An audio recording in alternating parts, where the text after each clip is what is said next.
of people hear all about the climbers summiting up to Everest, but we don't hear enough about are the Sherpas, aka the real MVPs of Mount Everest, because without the Sherpas, there will be no climbers to the top. The Sherpas are indigenous to the Himalayas, and they've lived in the Himalayas for over 6,000 years. The Sherpas are known for their climbing skills, their strength in high endurance and high altitudes. First of all, the Sherpas, they handle the hardest part of the climb. So y'all remember when I was telling you that the climbers, they go from base camp to different camps, to get used to the altitude. But what I didn't tell you is the fact that they're not the ones carrying all the heavy load.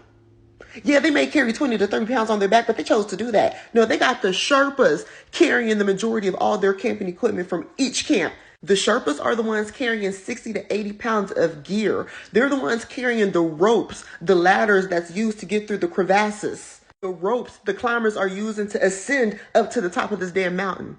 I cannot believe it. This is new to me. While the climbers may pass through these dangerous areas once or twice, the Sherpas, they go through this multiple times. They go up and down this mountain multiple times a day just to carry equipment to help the climbers, get comfortable at the next camp. What I mean by the camps, the Sherpas are the ones who are setting up the camps at all these different levels of altitude. That means they're hauling up the tent, the oxygen, which speaking of the oxygen, y'all, want to know some tea?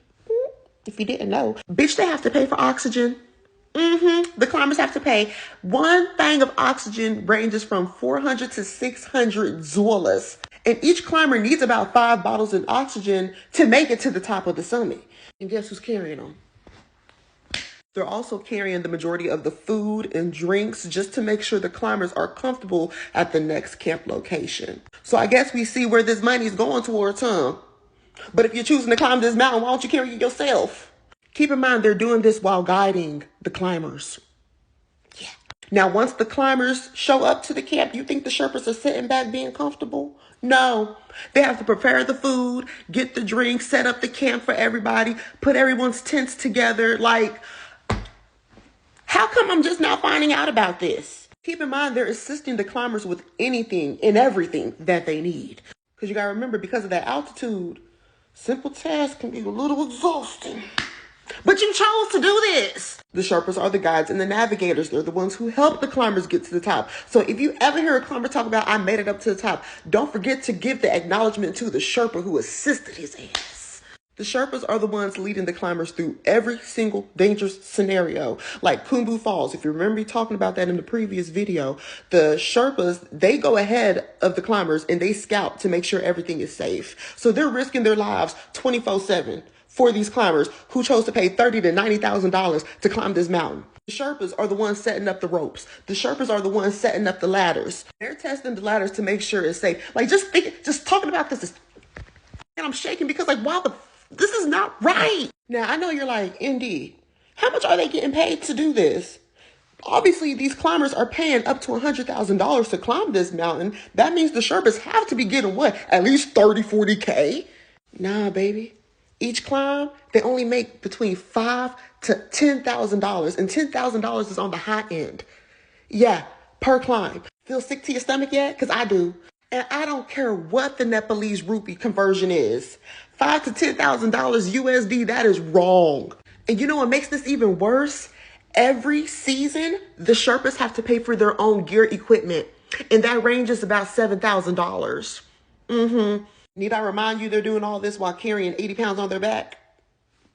And don't get me started on the life insurance controversies that's going on with the Sherpas. During the climbing season, which is between March through May, if I'm wrong, correct me. But Sherpas, they face avalanches, ice falling on them, danger period, falling through crevasses. But if they die, their families only get about $15,000 to $20,000. That is not enough money. On April 18, 2014, an avalanche killed 16 Sherpas on Mount Everest. Because of this deadly avalanche, the Sherpas decided to stop working for the remainder of 2014. Now, as of December 2014, 335 deaths occurred on Mount Everest, 125 of them being Sherpas, which don't worry, we'll get into the bodies later. I know. I got y'all. Now, when things go wrong on Mount FAFO Everest, the Sherpas are trained for high altitude rescue. So we're talking altitude sickness, exhaustion, if your fingers fall off because of frostbite because you're on top of a mountain. The Sherpas are the ones carrying the climbers back down to the mountain. Now remember, there are some bodies that's up there. Some of the Sherpas were like, hey, it's above me. As you can see here, this is an example of a Sherpa carrying a climber on his back, taking them back down to the bottom of the mountain. So yeah, the Sherpas, they're the real MVPs in Mount Everest, point blank period. They are guides, porters, rescuers, and lifesavers. While they're helping these climbers, a lot of them are still fighting for fair treatment. Now, from what I've researched on the lighter notes, it seems to me like a lot of Sherpas are saying that they're burnt out from this, they're exhausted, and they see in the next 10 years that there may not be as many Sherpas because the job market in Nepal has changed from years ago. Like, there are different jobs that are coming into the city that are allowing the natives to be able to get jobs that can help them pay more. So climbing mountains aren't their only option. So yippee yo, yippee yay. If you want to spend that much money to climb it, do that on your own time. Leave these people alone.